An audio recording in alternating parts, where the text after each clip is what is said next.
models, friends, your ex, people from high school, sport professionals, influencers, rap stars, people you dislike, trends, random stuff. These are just a few things you'll come across on social media. All things vying for your consciousness. By consciousness, I just mean attention. But what if social media is taking a toll on us more than we may actually think? Mentally, energetically, physically. This video is going to be really important in helping you understand the degree to which social media affects us. I think a lot of times we know the downside is very surface level. Like we'll say, yeah, it gives you FOMO. You may feel insecure here and there. And yes, while that's very true, it goes a little deeper than that. So in this video, it's going to be a more in-depth look. As I get into this video, first I need to define a few terms that are going to be very important for you to understand. First, I'm going to start with defining the conscious and subconscious mind. The conscious mind can be described as whatever you are currently aware of, what you are feeling, doing, seeing, touching, experiencing. You are conscious of it or aware of it. So basically, right now you're watching this video, you're very conscious of me talking right now. But subconsciously, your fingernails are growing, your hair is growing, and different bodily processes are taking place. Now let's define the subconscious mind. Your subconscious mind can be compared to flying a plane on autopilot. It is constantly running programs to control how we walk, sit, breathe, talk, and so on. We don't have to think about these things. They just happen because the information of them is stored in your brain. So all of your experiences, all of the life lessons you learned, all the traumas that you've had is stored in the subconscious, and those experiences shape how you're experiencing life and your belief systems. Your belief systems, as you get older, they get more solidified and it gets harder to maybe change them because it's so subconsciously programmed. And the key here is programming. Social media is a programming machine. I'm going to get into more of that in this video. So first, holding and squeezing our attention. Where your attention goes, energy flows, bar none. Let's say you're at the airport and you're waiting on your flight and you feel someone staring at you. You just feel it. Subconsciously, you're picking up on somebody staring at you. And then you look over and lo and behold, they are staring at you. And people's stares can be different. Think about when someone's staring at you and they're staring at you with hate compared to someone staring at you and they're staring at you with maybe admiration or attraction or something like that. It's two different energies that are coming towards you. So with social media, it's holding our attention, and depending on how addicted you are to it, depending on what platform you use the most, it can hold your attention for such a long time and your energy gets focused on it. And have you ever had it where you've been scrolling for hours and then you get off of it and you feel very sluggish and just tired and you're not motivated to do anything? Well, of course you're not motivated because your entire attention, energy has been put towards the platform, and you have all this sensory input and stimuli coming towards you. So this prevents us from having the energy levels or the motivation to do even more constructive things. You have to be mindful of when it's draining, and you have to value your energy over your excitement to get dopamine from it or to see your likes or comments or whatever. Next, it can make you think and behave superficially. I'm going to tell a story.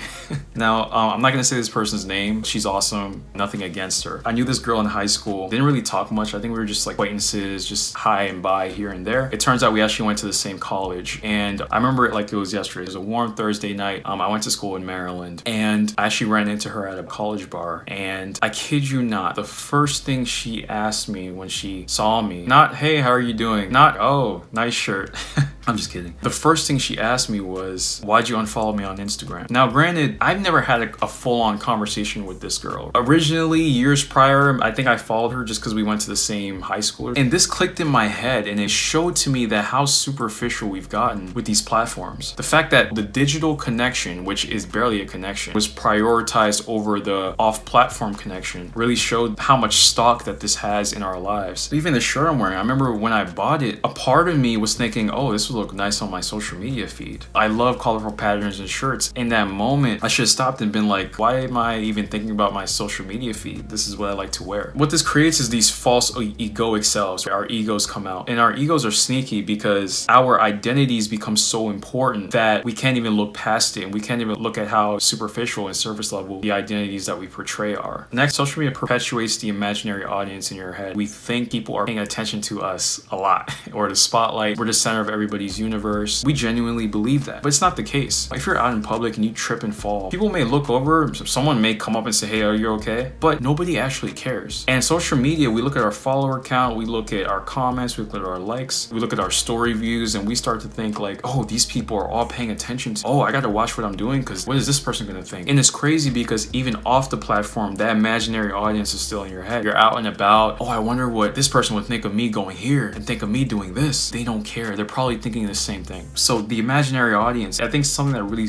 keeps people stuck, right? I can't tell you how many people I know that even starting a YouTube channel, they won't do it because they subconsciously have the imaginary audience from social media in their head. They're worried about their judgment. They're worried about what this person would think. Who cares? Next, it perpetuates your old identity. In this channel, I talk about identity shifting, your ability to create a new ego for yourself, a better ego for yourself, an ego that's more in line with what you want in life. So for instance, if you're maybe out of shape, your new identity could be, you're more in shape. But what happens is, going back to the imaginary audience example, these people know you, they know the old you, and then you're trying to change to a new person, but you feel like you need to stay how people originally saw you as. You need to be consistent with your previous self. This is actually a cognitive bias called inconsistency avoidance, right? Where we try to avoid not being consistent with the way we are, basically. And this is a trap because your current life circumstances right now, if you want something different, you need to be different from a personal standpoint, from a mental standpoint, from an energetic standpoint. And this is going to cause you to start to think differently, and then you start behaving differently, and then you start getting different results. But if you're stuck in your own identity, you're stuck in that comfort, you're stuck in how you were previously viewed, shifting to a new identity, it ain't happening. The next thing about social media and what it's doing to us is it creates false thought forms and paradigms. A paradigm is just a model of thinking, a way of thinking. And through our social media, you'll see different paradigms, right? Like you'll see paradigms about relationships, men should be like this, women should do this. You'll see paradigms about what a successful life is, like this generic life path. You'll see success on these social media feeds, material success mainly, and then everyone defines themselves based off that feed rather than your own version of success. And continuing with the thought forms thing, I mean, thought forms are very slick. Let's say you're looking to get into like a good relationship or something, and you're looking to change how you think about relationships in order to start bringing forth the right person into your life, or to start seeing the right people around you that you could potentially get in a relationship with or date. Well, if you're constantly taking in media about relationship drama, about women are terrible or men are terrible, if you're constantly taking in this drama, what do you think is going to be embedded in your subconscious mind? Women can't be trusted, men can't be trusted, women complain too much, men can't do anything. So all of these belief systems get embedded in your subconscious mind, and then you start looking for things in your environment to confirm it. So when you meet somebody, you start project all these things onto them because you've consumed it on social media. Here's a quote I like about the subconscious mind. Your subconscious mind practices homeostasis in your mental realm by keeping you thinking and acting in a manner consistent with what you have done and said in the past. So this goes back to being consistent with what we've said or done in the past. So if we're programmed to believe that men and women are a certain way, we're going to try to be consistent with that belief system, and then our actions will mirror that. And this brings me to Pendulum, a very important topic that I learned from Vadim Zeland. He's the author of Reality Transurfing and Transurfing in 78 Days. It helps you understand just the collective unconscious, how the collective thoughts of people can create certain reality. So I'm going to get into a quote. It says, quote, "Mental energy is tangible. It can't vanish without a trace. When a group of people begins to think in one direction, their thought waves superimpose over one another, and in the ocean of energy, they create invisible but real energy information structures,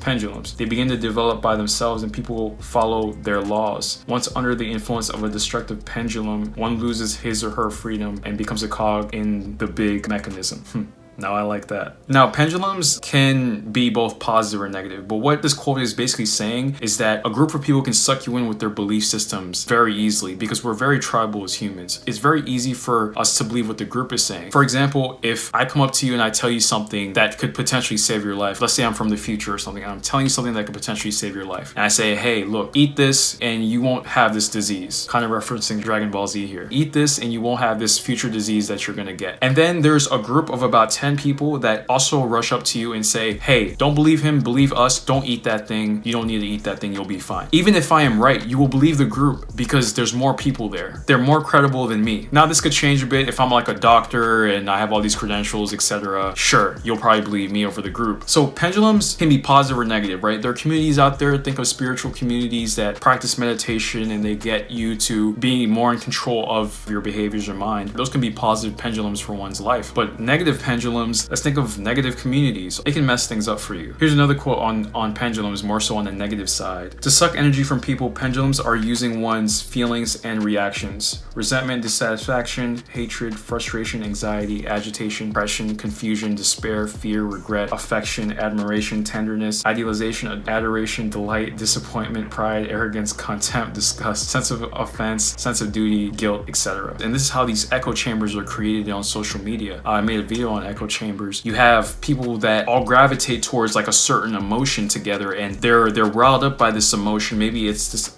emotion of anger, like they've been done wrong. Like let's say it's the political realm. They feel like their party has been done wrong, and they get together and they just start building up on top of each other in terms of hatred towards something. These communities and echo chambers get built up, and then people get sucked into them. So that's an example of a negative pendulum. And then this leads me to how we think about these social media algorithms. Social media algorithms can create and even use current pendulums to keep people on their platform for longer. When you see content that you like, it takes note of that and it shows you more of it, right? And then you stick there. And this can be helpful for you, but it can also be detrimental. It's up to us to not just be like, oh, it's these algorithms. No, it's our behaviors when it comes to them. Even when you're served up things you don't like, there are literally idiots out there. They'll see something on Instagram that they don't like, they'll still comment on it. But when you comment on something that you don't like, even if it's a hate comment, you're gonna get shown more of it because it's an engagement attribute that the algorithm made note of. So it gets shown more of it. And on the side of people looking at information they actually like, we have to also be careful there because we could just reaffirm beliefs all the time, right? You're not really branching out to something new, at least every now and again. Next, it takes us out the present moment. I mean, I can't tell you how many times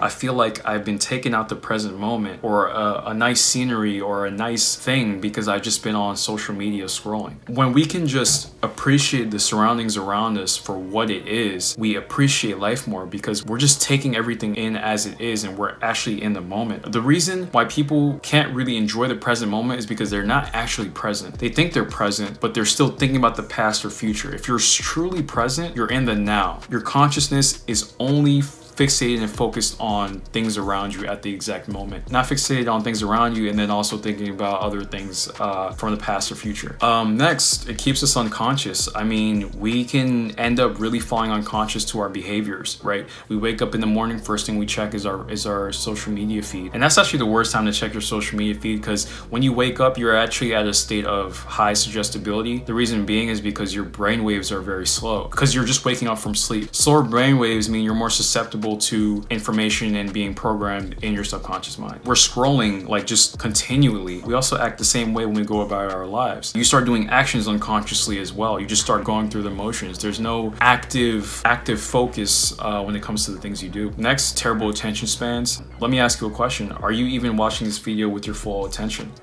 Are you multitasking? And don't get me wrong, I'm kind of a culprit of this sometimes too. Our attention spans are just getting affected. Like, are you watching this video at 2 times speed and then you're justifying it with some sort of reason that you're doing so? Your attention span is messed up. It's just a fact. It's just the truth. And in this channel, we talk about truth. So if you're watching this at 2 times speed, for the fact it's normal. A good quote here is saying that the key is using your consciousness to positively influence your subconscious thoughts. Learning how to use the two together is a powerful tool. We have to consciously be aware and use our analytical mind to understand our social media usage and how it's programming us. When we start being very logical about that, we make the right decisions of, like, let's say less time spent on social media, or maybe you're consuming better content on social media. You're being more strategic about that. And then from there, that better content that you consume, you start being programmed in better ways. My channel is a great example. Here's another quote I like.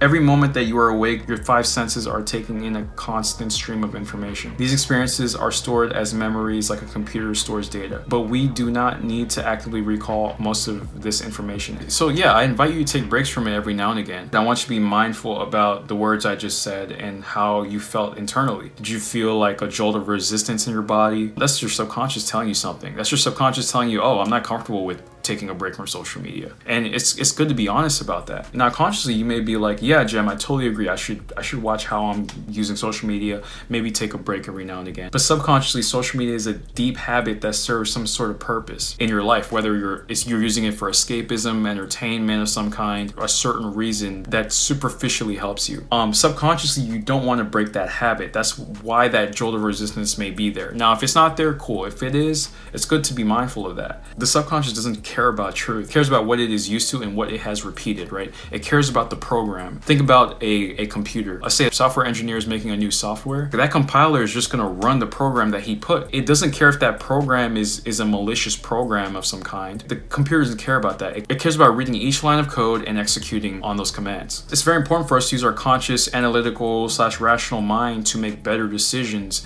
And then we allow our emotional brain, the subconscious mind, to program the right information motivation for us to live better lives, to avoid the traps that social media creates. Another quote on the subconscious mind: your subconscious mind causes you to feel emotionally and physically uncomfortable whenever you attempt to do anything new or different, or to change any of your established patterns of behavior.